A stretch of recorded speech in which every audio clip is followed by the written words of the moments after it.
Guys, क्या आप दिन में सोते हैं? अगर आप दिन में सोते हैं तो मैं आपकी जानकारी के लिए आपको बता दूं कि ये आदत आपकी सेहत के लिए और आपके काम के लिए बहुत अच्छी है। एक स्टडी से पता लगा है कि दिन में छोटे छोटे पावर नैप लेने से आपकी क्रिएटिविटी और आपका फोकस बढ़ता है और बाकी बचे हुए दिन में आप फ्रेश फील करते हैं।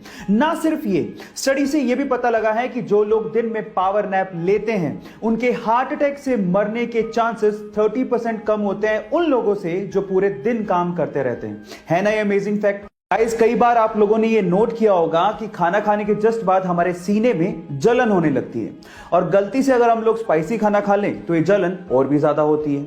अब इसके पीछे का कारण होता है खाने से प्रोड्यूस होने वाला एसिड, और अगर आप इसे कम करना चाहते हैं तो मेरे पास एक बहुत सिंपल सा उपाय है। वो क्या है मैं आपको बताता हूं।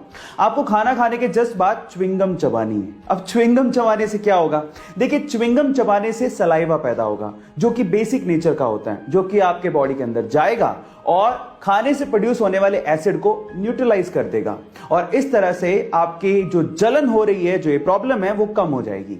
है ना गाइस अमेजिंग फैक्ट? ये तो हम बचपन से पढ़ते आ रहे हैं कि हेल्थ इज वेल्थ, और अगर आप अपनी हेल्थ को अच्छा करना चाहते हैं तो मेरे दो फैक्ट आपको बहुत काम आ सकते हैं। फैक्ट नंबर 1, अगर आप दिन में 10 से 15 मिनट के लिए रस्सी कूदते हैं तो ये आपके 200 कैलोरीज को बर्न कर सकता है। इतनी अच्छी एक्सरसाइज है और ये कार्डियो में बेस्ट एक्सरसाइज मानी जाती है जो आपको फिट रख सकती है। नंबर 2, साइंटिस्ट लोगों ने रिसर्च से पता लगाया है कि जो लोग ज्यादातर अपना समय इंडोर बिताते हैं उनके आंखों के और उनकी इम्यूनिटी के वीक होने के चांसेस सबसे ज्यादा होते हैं। इसलिए थोड़ा बाहर निकलिए और अच्छी हवा खाइए।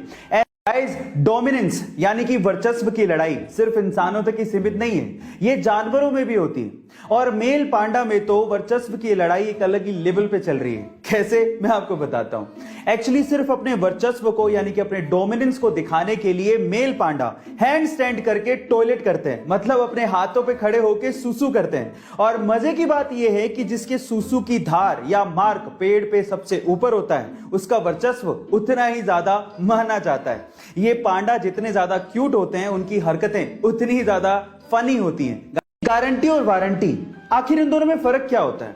देखिए, जब भी हम कोई प्रोडक्ट लेने जाते हैं तो कोई हमें गारंटी देता है, कोई हमें वारंटी देता है। कोई गारंटी और वारंटी दोनों देता है और कोई तो दोनों ही नहीं देता। पर सवाल यह है कि इन दोनों में फर्क क्या है? तो चलिए मैं आपको बताता हूं।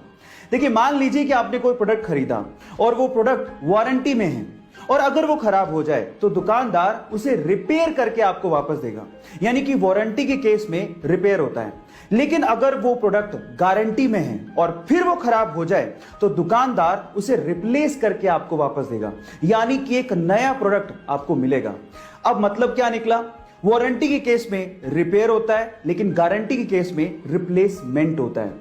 हम में से बहुत सारे लोग अपनी भारतीय भाषाओं को इस्तेमाल करने तक में शर्म महसूस करते हैं, लेकिन दूसरी ओर कुछ लोग ऐसे हैं जो कि हमारी भारतीय भाषाओं को बड़े बड़े मंचों पर बहुत प्राउडली बोलते हैं। उनमें से एक है डॉक्टर गौरव शर्मा।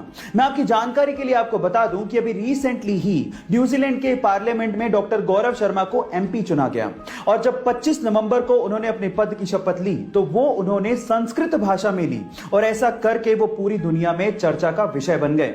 गाइस, मैं आपकी जानकारी के लिए आपको बता दूं कि डॉक्टर गौरव शर्मा हिमाचल प्रदेश से हैं और 1996 में वो न्यूजीलैंड शिफ्ट हुए। किसी यूजर ने उन्हें पूछा कि आपने शपथ हिंदी में क्यों नहीं ली, तो इस बात पे उन्होंने जवाब दिया कि संस्कृत भाषा सभी भारतीय भाषाओं की जननी है। गाइस, ये फैक्ट आपको जान के कैसा लगा? चैट सेक्शन में जरूर लिखिएगा।